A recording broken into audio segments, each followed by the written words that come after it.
الحمدللہ اسلاف کا ذکر خیر جاری ہے. تو یہاں مجھے حضرت غزالی زماں راضی دورہ علامہ سید احمد سعید کاظمی شاہ صاحب رحمۃ اللہ تعالی علیہ کی ایک حکایت یاد آ رہی ہے.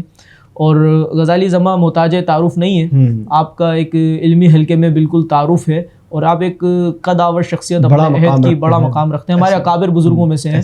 تو ایک شخص جو ہے نا حضرت غزالی زماں رحمۃ اللہ علیہ کی خدمت میں آتا ہے، اور غریب آدمی تھا، اس نے محفل کی دعوت دی. اچھا ہمارے جو بزرگان دین کا ہم سیرت دیکھتے ہیں تو وہاں پر بزرگوں سے وقت لینا بڑا آسان تھا، یعنی پہلے کے دور میں. اور آج اتنا ہی دشوار ہے، آج بڑا دشوار ہے، آج ملاقات کرنا بھی دشوار ہے. پہلے ہم یہ دیکھتے ہیں کہ ہمارے بزرگ جو ہیں وہ لوگوں کے ساتھ ان کا روابط رہتے تھے، ان کے تعلقات رہتے تھے، اور ان تک رسائی آسان تھی.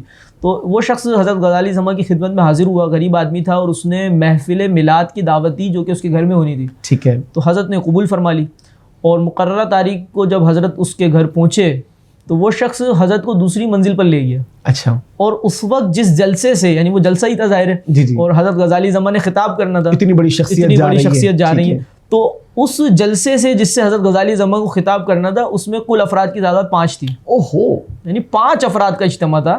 تو حضرت غزالی زماں نے معذرت نہیں کی، اور یہ نہیں فرمایا کہ بھائی لوگ نہیں ہیں، میں 1 گھنٹہ یہاں پر خطاب کروں، میں اس گھنٹے میں جو ہے وہ کتاب لکھ لوں گا یا میں فلاں کام، مصروفیات ہوتی ہیں ظاہر. غزالی زماں کے ماتھے پر شکن بھی نہیں آئی. اچھا. اور آپ نے 1 گھنٹہ اپنے مخصوص انداز میں، جو آپ کا طریقہ کار تھا بیان کرنے کا، اسی انداز میں 1 گھنٹہ آپ نے گفتگو فرمائی. اور وہ شخص اپنی غربت کی وجہ سے آپ کو کرایہ تک پیش نہیں کر سکا.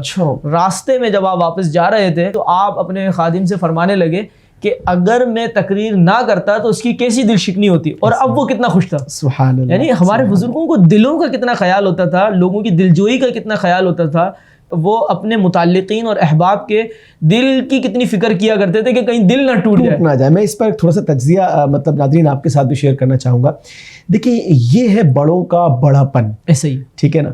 مطلب وہ یوں سمجھ لیں کہ جو ان کے متعلقین ہیں، جو ان کے محبین ہیں، یا جو ان کے حلقے کے اندر لوگ ہیں، حالانکہ وہ یہ کہہ سکتے تھے، ایک بڑا جائز قسم کا ریزن تھا ان کے پاس کہ جناب تمہارے یہاں بڑے کم لوگ ہیں لہٰذا ہم اس کو مؤخر کرتے ہیں، یا وہ پہلے سے پوچھتے جس طرح ہمارے یہاں پوچھا جاتا ہے کہ جناب پروگرام کس نوعیت کا ہے، کہاں پر ہے، کس طرح کا اہتمام ہے.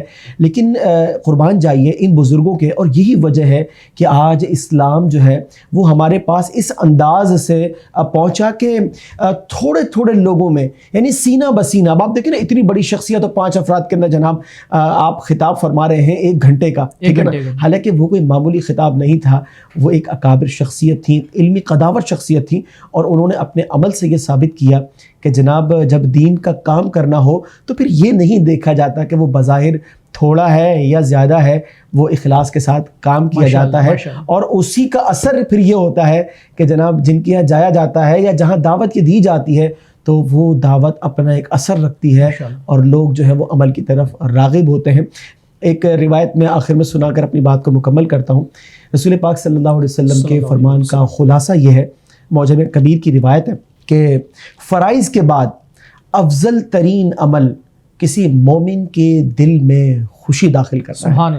لہٰذا جب کبھی موقع میسر ہو تو اس وقت پیارے آقا صلی اللہ علیہ وسلم کے اس فرمان کو پیش نظر رکھتے ہوئے دوسروں کے دلوں کو خوش کرنے کی کوشش کرنی چاہیے.